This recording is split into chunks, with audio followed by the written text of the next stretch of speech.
Oops, andito tayo ngayon sa Marcos Mansion na napakalaki. Sobrang laki. Masabi mo na lang na sayang kasi bulok na yung bahay.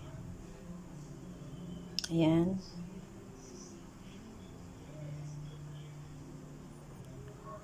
Nakapadlock po yung mga pintuan. Kaya walang makakapasok dyan kasi may mga kadena yung mga bawat gate. Ayan yung loob. Medyo madilim-dilim. Kaya napakalawak dun sa loob. Tapos may mga, yan, picture na mag-asawa pa. Matagal na siguro. May mabulaklak ata yung nakaano dyan. Yan, yung una, natakot pa akong sumilip kasi madilim. Tapos may hagdanan dyan sa kabilang side. Yan. Tapos yung mga pader ay parang ano na, butas-butas na ano. Or di ko alam kung sinadya ba yan, design ba yan or sa katagalan na ng bahay kaya naging may ganyan, butas-butas na yung bawat sulok ng bahay. Ayan. Hindi po yan, ay kahoy po pala yung mga ano yun, yung mga pumaroon dyan ay mga sementado na. Ayan. Tapos pupunta na tayo sa kabilang mansyon. Ginawa na pang naging tourist spot na siya kasi may mga tao ding nagpa-picture dyan.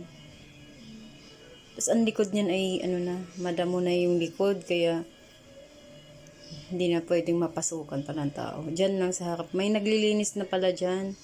Tagalinis, may taong naglilinis na. Kwento ko lang pala yung ano, narinig kong video. Hindi ko alam kung anong boses yun na biglang sumigaw. Nag-recorded lang to, parang bino-voice over ko na lang. Tapos habang nireview ko yung na-voice over ko na, biglang sumigaw na lang na ewan. Gabi pa naman ako nag-record nito para wala nang ibang maingay.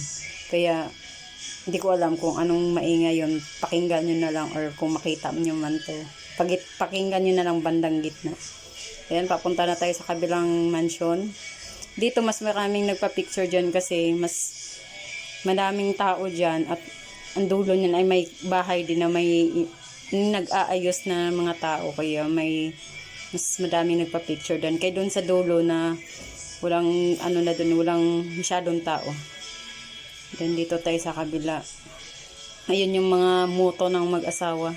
Si Imelda tsaka si Marcos. Ayun yung pader ko. Nangitim, may itim-itim na siya. Kasi ang ano yan butas-butas na. Di ko alam kung pampatibay yun ng pundasyon kaya naging design na ganyan. Tapos yan, may nakapaskil doon na bawal mag-iwan ng basura kasi may mga nagpa-picture ata na naiwanan yung mga ano dyan, basura. Yan yung ano nila, parang meaning ng God nila. Gold, oil, tsaka deuterium ba yan? Yung meaning ng God nila, may gold talaga. Pero sabi ng asawa ko, may gold naman daw talaga sa Bible. Ayan. Silipin natin mamaya-maya yung loob ko, anong makikita natin sa loob. Kami na lang pala dyan ng asawa ko kasi umalis na yung iba pang nagpicture. Ayan may itim-itim na yung bawat pader ng bahay. Pampatibay daw yan ng pundasyon sabi ng asawa ko.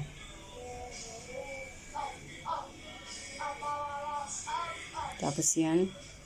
May mga ano din yan, nakakadina din yung mga gate dyan. Kaya wala din makapasok. Yan, mas malawak ata dito kaysa doon sa kabila. Yung ayan, silipin natin yung loob. Tada! Hello. Ayan, yung makikita natin sa loob. Wala din kagamit-gamit. Ayan, may mga gate din doon sa Ayan, ilang gate din yan. Tapos may lutuan. Siguro dati may nakapasok dyan. Or yung tagabantay ata, dyan ang nakatira. Kaya yun, may lutuan. Ayan, tapos may higaan dalawa. Ayan, Tapos kabilang side, tapos may billiard pa,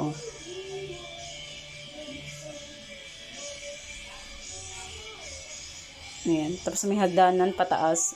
Mas maliit yung hagdanan dito kaysa tapat. Mas malaki dun sa tapat yung malapad. Ang hagdanan dyan. Yun sabi ng asawa ko is, in-explain niya na may gold naman talaga daw sa Bible. Yan.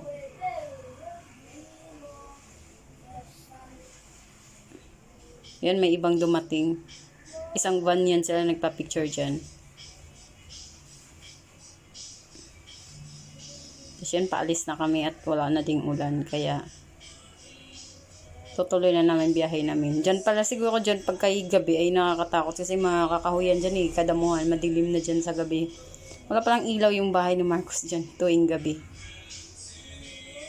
Kaya madilim daw dyan pagka tuwing gabi na ang daan dyan, madilim na daw. Wala nang kailaw-ilaw.